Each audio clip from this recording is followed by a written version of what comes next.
Welcome viewers, मेरे YouTube family members का बहुत बहुत स्वागत है। आज मैं बात करूंगी कीटो डाइट के ऊपर। ये मेरा 4th लेक्चर है in the series of food diet and nutrition. Keto diet 2017 और 18 में बहुत ज़्यादा पॉपुलैरिटी में आया।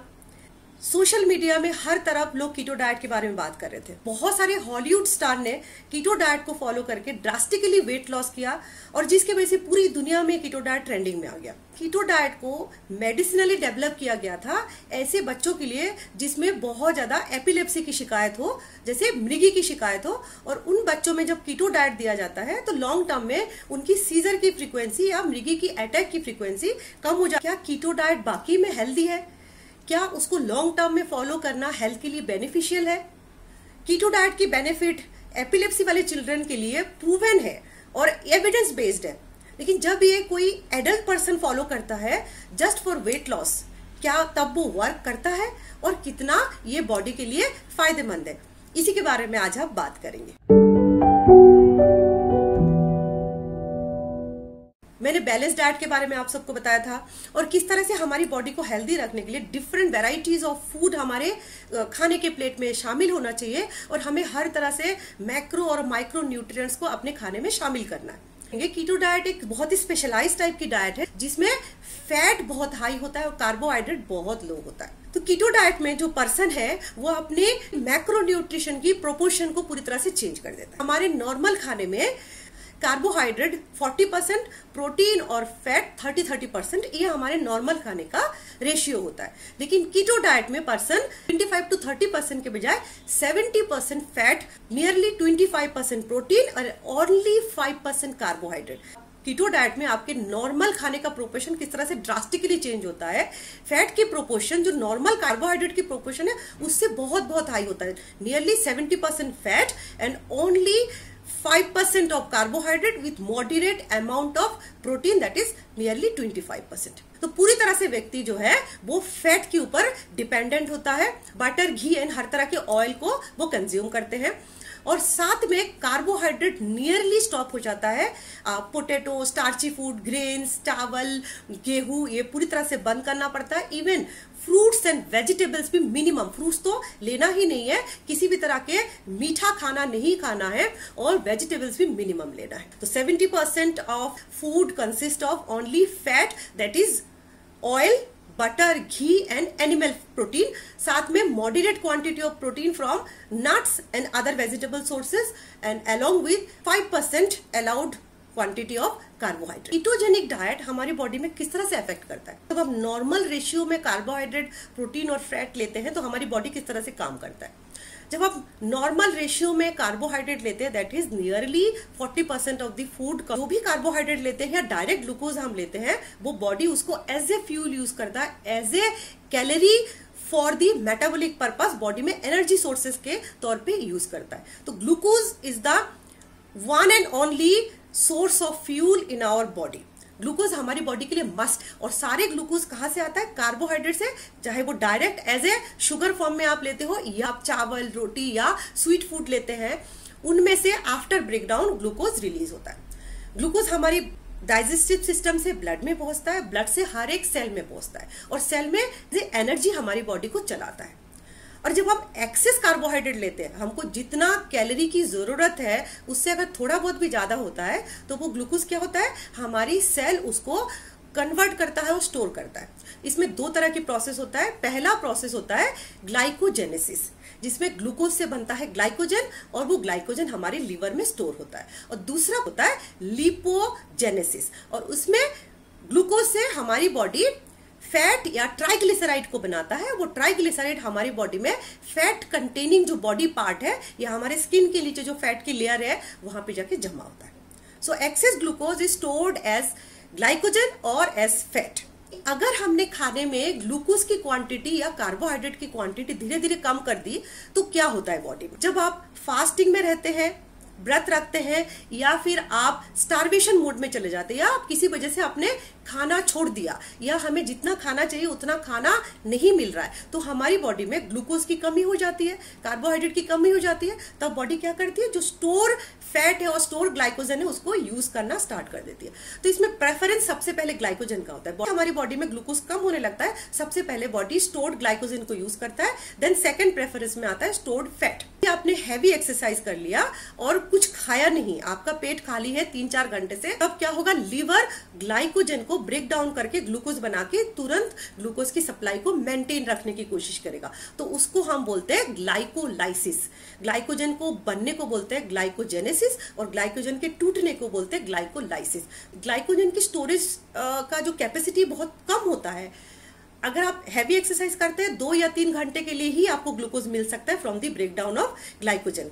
आधे दिन तक फास्टिंग में रहते हैं तो 12 या 14 घंटे में आपकी स्टोर्ड ग्लाइकोजन खत्म हो जाता है। उसके बाद भी अगर व्यक्ति खाना नहीं खाता है या कम खाना खाता है, तब क्या होता है, धीरे धीरे हमारी फैट जो है वो टूटने लगता है और उस प्रोसेस को हम बोलते हैं gluconeogenesis, means formation of glucose from non carbohydrate sources.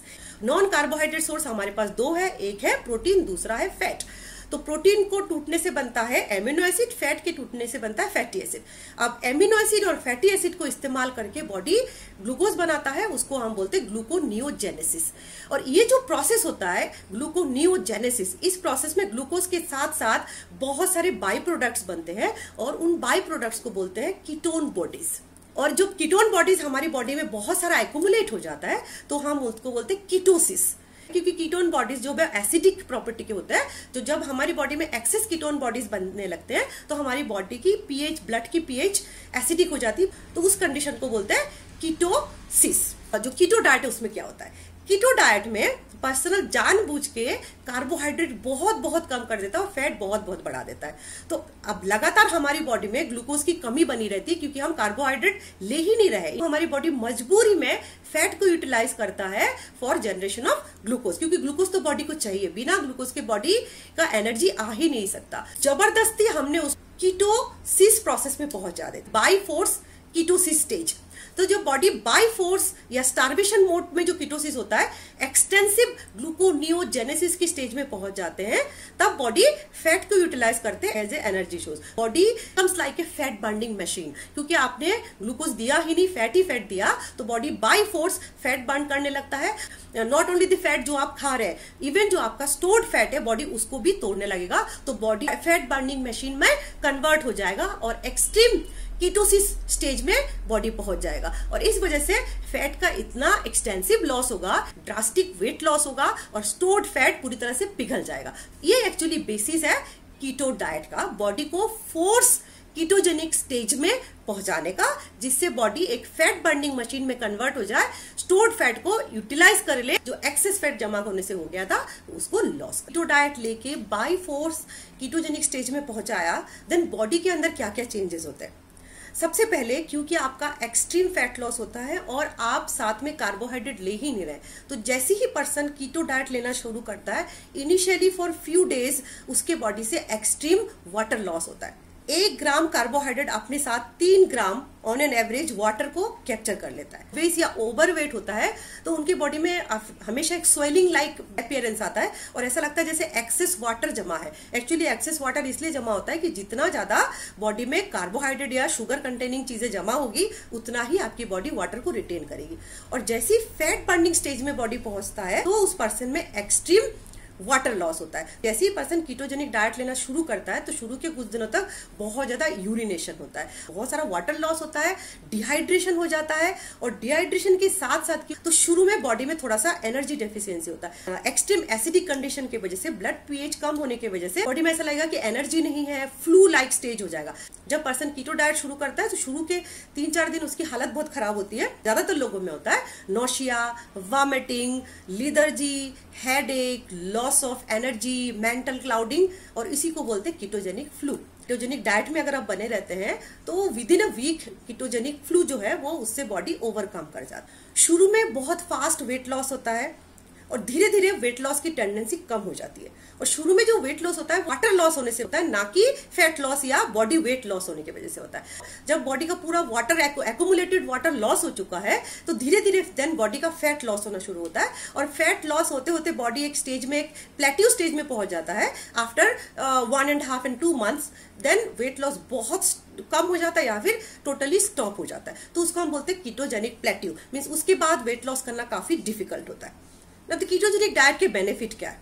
Ketogenic diet लेने से ये तो प्रूव्ड है कि बहुत फास्ट, बहुत ज्यादा वेट लॉस होता है। On an average person 15 to 20 kilo weight loss कर सकता है अगर वो कीटो डाइट को प्रॉपरली फॉलो करे और खाने की प्रोपोर्शन को स्ट्रिक्टली मेंटेन करे। तो फैट जब इंटेक ज्यादा करते हैं तो ऑब्वियसली एपिटाइट सप्रेस होता है, बहुत जल्दी आपको सेटिस्फेक्शन मिलता है, जिससे फूड इंटेक भी धीरे धीरे कम होने लगता है। शुरू में जो मेंटल क्लाउडिंग होता है इसलिए होता है कि इंस्टेंटली ब्रेन को ग्लूकोज नहीं मिल पा रहा है, लेकिन धीरे धीरे बॉडी उस कीटोजेनिक स्टेट के साथ एकोमोडेट हो जाता है, तो मेंटल एबिलिटी जो पहले से भी इंप्रूव हो जाता है, ब्लड प्रेशर भी कम होता है, ब्लड शुगर लेवल भी मेंटेन होता है, साथ में वेट लॉस तो पक्का है। और एपिलेप्सी के लिए जो बेनिफिट होता है, क्योंकि ब्रेन को ग्लूकोज इंस्टेंटली नहीं मिलता और बॉडी में कार्बोहाइड्रेट कंसंट्रेशन बहुत बहुत कम हो जाता है, तो बच्चों में जब ये डाइट को लॉन्ग टर्म फॉलो किया जाता है, जिनको मृगी की या सीजर की शिकायत है, सीजर की फ्रीक्वेंसी बहुत कम हो जाता है। अगर कोई एडल्ट उसको वेट लॉस के लिए फॉलो करते हैं, फर्दर साइड इफेक्ट आ सकते हैं। कीटोजेनिक डाइट के कॉम्प्लिकेशन के तौर पर कीटोजेनिक फ्लू, उसके साथ साथ वाटर लॉस होने में बॉडी में एक्सट्रीम डिहाइड्रेशन हो सकता है, कीटोजेनिक डायरिया होता है, क्योंकि जब पर्सन वेजिटेबल्स और फाइबर्स लेना बहुत कम कर देते हैं और सडनली बहुत ज्यादा फैट लेने लगते हैं तो डाइजेस्टिव सिस्टम उसके साथ एडजस्ट नहीं कर पाता है। Diarrhoea like condition maximum person में देखा जाता है। कॉन्स्टिपेशन एक अनदर प्रॉब्लम है। फाइबर और nutrient containing food, fruits, vegetables जब आप नहीं लेते हैं तो ऑब्वियसली धीरे धीरे वाटर बॉडी में कम होने की वजह से डाइजेस्टिव ट्रैक्ट की फंक्शन डिस्टर्ब होता है और कॉन्स्टिपेशन भी एज ए कॉमन सिम्टम देखने को मिलता है। विटामिन डेफिशिएंसी और मिनरल डेफिशिएंसी होगा। Vitamin D, vitamin B12, minerals like calcium, iron, zinc, manganese, जब इन सब की कमी होती है they are associated with so many complications. ये कीटोजेनिक डाइट के बारे में बहुत सारे इस तरह की आपको इंटरनेट में मटेरियल मिलेगा कि along with the benefit for blood pressure control, for blood sugar control, for body weight control, उसमें एंटी एजिंग प्रॉपर्टी भी होता है और कैंसर की चांसेस भी बहुत कम होता है। जो सारे फैक्ट जो है वो साइंटिफिकली प्रूव्ड नहीं है, क्योंकि कीटोजेनिक डाइट के साथ एक प्रॉब्लम ये है कि इतना रेस्ट्रिक्टिव होता है कीटोजेनिक डाइट, इतना ज्यादा खाने को लेके रेस्ट्रिक्शन होता है कि उसको फॉलो करना लोगों के लिए बहुत डिफिकल्ट होता है। और ये ऑन एन एवरेज देखा गया है कि 3 महीने से ऊपर बहुत ही कम लोग उसको कंटिन्यूअसली फॉलो कर पाते हैं और मैक्सिमम लोग विद इन 6 मंथ उसको छोड़ देते हैं। तो लॉन्ग टर्म यूज के जो साइड इफेक्ट हो सकते हैं वो साइंटिफिकली डेटा अवेलेबल नहीं है। एनिमल स्टडीज के ऊपर जो डेटा है वो ये शो करता है कि हाँ इसमें एंटी एजिंग प्रॉपर्टी है, एंटी कैंसर प्रॉपर्टी है, कार्डियोवास्कुलर सिस्टम के लिए भी बेनिफिट है। लेकिन कार्डियोवास्कुलर सिस्टम के बेनिफिट की बात करें तो इसमें एक क्वेश्चन ये है, हमारे लिए रिकमेंडेड है कि ट्रांस फैट की क्वांटिटी हमारी रोज के डाइट में 7% से ज्यादा नहीं होना चाहिए। लेकिन जब person animal fat, chicken, meat, egg, घी, बटर को बहुत ज्यादा इस्तेमाल करेंगे तो ऑब्वियसली ट्रांस फैट बढ़ेगा, आगे जाके कोलेस्ट्रॉल बढ़ने की चांसेस होंगे और कार्डियोवास्कुलर कॉम्प्लिकेशन की पूरे चांसेस है। एक और कंट्रोवर्सी है डायबिटिक पेशेंट के लिए। जब आप कीटोजेनिक डाइट यूज करते हैं लॉन्ग टर्म के लिए तो आपकी बॉडी में ग्लूकोज की कंसंट्रेशन, इमीडिएट ग्लूकोज की कंसंट्रेशन कम हो जाता है और ग्लूकोज एक नॉन कार्बोहाइड्रेट सोर्स से धीरे धीरे बनता है, जिससे हमारी बॉडी में खाने के साथ साथ ग्लूकोज की लेवल की फ्लक्चुएशन बहुत हो सकता है। और जो डायबिटिक पर्सन होता है उनके लिए हाइपरग्लाइसेमिया जितना डेंजरस होता है, हाइपोग्लाइसेमिया भी उतना ही डेंजरस होना चाहिए। आपने कोई एंटी डायबिटिक मेडिसिन ली और साथ में आपके बॉडी में कार्बोहाइड्रेट बहुत कम हुआ तो हाइपोग्लाइसेमिक स्टेट में जाने की बहुत चांसेस होता है। और ये कीटोजेनिक डाइट आपकी बॉडी में हो सकता है शुगर लेवल के साथ बहुत ज्यादा फ्लक्चुएशन करे और किसी भी वक्त उस व्यक्ति को हाइपोग्लाइसेमिक कोमा भी आ सकता है। और कीटोजेनिक डाइट में अगर आपकी बॉडी में कीटोसिस बहुत एक्सट्रीम लेवल में हुआ, बॉडी की पीएच बहुत कम हो जाएगा, उस केस में भी नॉर्मल पर्सन में भी कीटोजेनिक डाइट की वजह से कोमा के चांसेस भी हो सकते हैं और इवन पर्सन आईसीयू में जाके भी पहुंच सकता है। तो कीटोजेनिक डाइट फॉलो करने से पहले न्यूट्रिशन स्पेशलिस्ट से आपको सलाह करनी चाहिए, न्यूट्रिशनिस्ट की सुपरविजन में ही इसको फॉलो करना चाहिए।